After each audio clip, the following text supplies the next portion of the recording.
എന്നാണ്.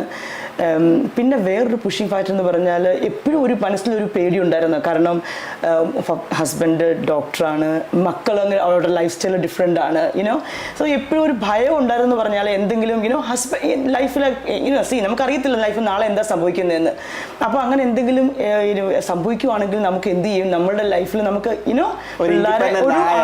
ഇല്ലേ അങ്ങനെ തീർച്ചയായിട്ടും ഒരു ഉണ്ടായിരുന്നു. അങ്ങനെയുള്ളൊരു വിചാരം മനസ്സിലുണ്ടായിരുന്നു. നമുക്ക് എന്തെങ്കിലും നമ്മളുടെ ആ ഒരു ഐഡന്റിറ്റി അങ്ങനെ തന്നെ കൊണ്ടുപോയി എന്തെങ്കിലും ഇൻഡിപെൻഡന്റ് ആയിട്ട് എന്തെങ്കിലും ചെയ്യണം. എപ്പോഴും മനസ്സിൽ ഒരു ഫിയർ അല്ലേ? ഫിയർ ഉണ്ട് തീർച്ചയായിട്ടും. ഈ ഇടയ്ക്ക് ഒരു ന്യൂറോ സയന്റിസ്റ്റിന്റെ ഒരു ഇത് കണ്ടു. അപ്പൊ അദ്ദേഹം പറഞ്ഞത് പ്രധാനമായിട്ടും ഒരു ഫിയർ വേണം. അപ്പൊ നമുക്ക് ഫിയർ ഉണ്ടെങ്കിലേ മോട്ടിവേഷൻ ഉണ്ടാവും. തീർച്ചയായിട്ടും മോട്ടിവേഷൻ ഉണ്ടെങ്കിലേ പെർസ്യൂട്ട് ചെയ്യാൻ പറ്റൂ എന്ന് പറയുന്ന ഒരു സംഗതി എന്ന് പറയുന്നത് ആ ഒരു ഫിയർ ഫാക്ടർ എനിക്ക് സത്യം അതാണ് ആക്ച്വലി ടു ബി ഓണസ്റ്റ് അതായിരുന്നു ഒരു ഫിയർ ഫാക്ടർ.